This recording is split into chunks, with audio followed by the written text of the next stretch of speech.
over-medicated population now is it's a public health crisis. Even pre-pandemic, one estimate from Peter Gosha, who's a co-founder of the very prestigious independent Cochrane collaboration in the BMJ, suggests that the third most common cause of death now globally, after heart disease and cancer, is prescribed medications.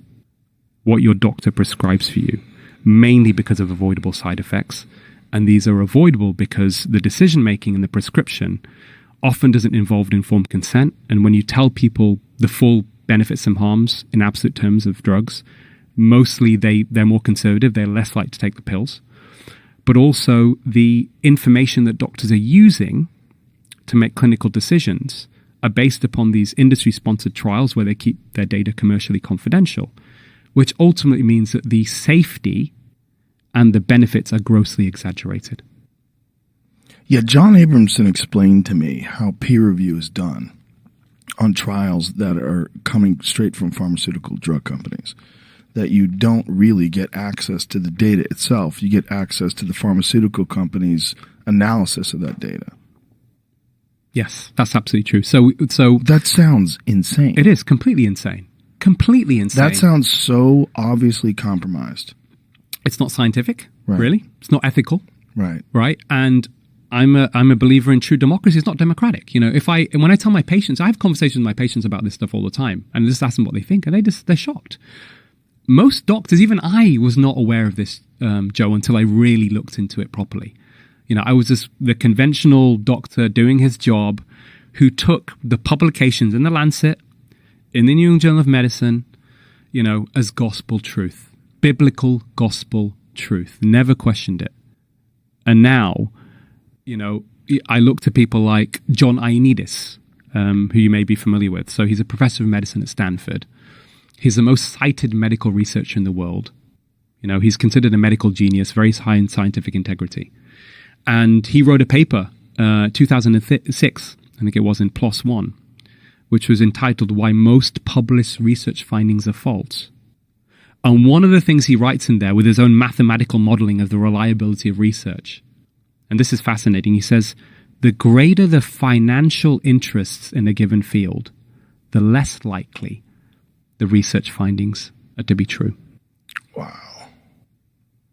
So in your estimation, is this just a fundamental aspect of unchecked power and influence where the industry exists primarily to make money? They provide these drugs, many of them are beneficial, but their overall goal is not public health. Their overall goal is making exorbitant amounts of money.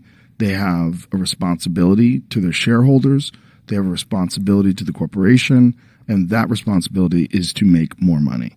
And they will do what it takes to do that, including compromising physicians, compromising researchers, compromising journals, and that this is just there's not a lot of recourse for the person like yourself that steps out. You stick your neck out there and you get attacked. And fortunately for you, you had all your bases covered and the data was so obvious that you were able to survive this. But for the most part, most physicians, most doctors, most clinicians, they don't want to get involved in that. And so they toe the line. Yep.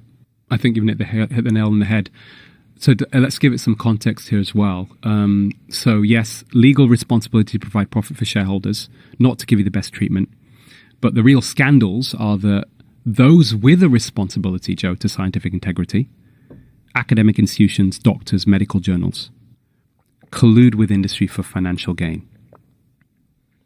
And quite often, and I know you discussed, you know, in detail around the whole Vioxx scandal with John, but quite often the way that these big corporations operate as legal entities, I'm not pointing fingers at people within them. You know, I met Pascal Sauteris. I had dinner with him, who's the CEO of AstraZeneca. You know, he even sent me a book afterwards, you know, to my home address. He knows where I live, so I better be careful. But he seemed like a nice guy, right? But in their roles, they are only responsible to their shareholders. But the problem is, and we see this historically, is quite often, and Dr. Robert Hare is a forensic psychologist who was behind the original international, we call DSM criteria for psychopathy. And he says that as these legal entities quite often in the way they conduct their business actually fulfill the criteria for psychopath. So callous unconcern for the feelings of others, incapacity to experience guilt, deceitfulness, conning others for profit. And we have precedent, we have history of that. Between 2003 and 2016, most of the top 10 drug companies paid fines totaling about $33 billion for illegal marketing of drugs, hiding data on harms, and manipulation of results. And and when those crimes were committed, in most cases they end up making more profit from sales of the drugs than they do from the fines. Like Vioxx. So there's no incentive to stop doing what they're doing. Right. And ultimately, the patients suffer. But I don't want to throw the baby out with the bathwater here, because someone might say, well, hold on, Dr. Malhotra, but aren't the drug industry responsible for all these life-saving treatments and blah, blah? And yes, they are. But the question is, what is the net effect of them? So if you look at in the last 20 years, so I'll just give you some examples here. Between 2000 and 2008, of the 667 drugs approved by the FDA, only 75% of them were found to be copies of old ones. So the drug companies will change a few molecules here and there on an old drug, rebrand it, rename it, patent it, make lots of money, and then they move on to the next one, right? So there's huge waste. Only 11% of them were found to be truly innovative, as in a therapeutic clinical benefit over the previous drug. So there's all this waste. In France, something similar. Between 2000 and 2011, of almost 1,000 drugs that were approved by their regulator.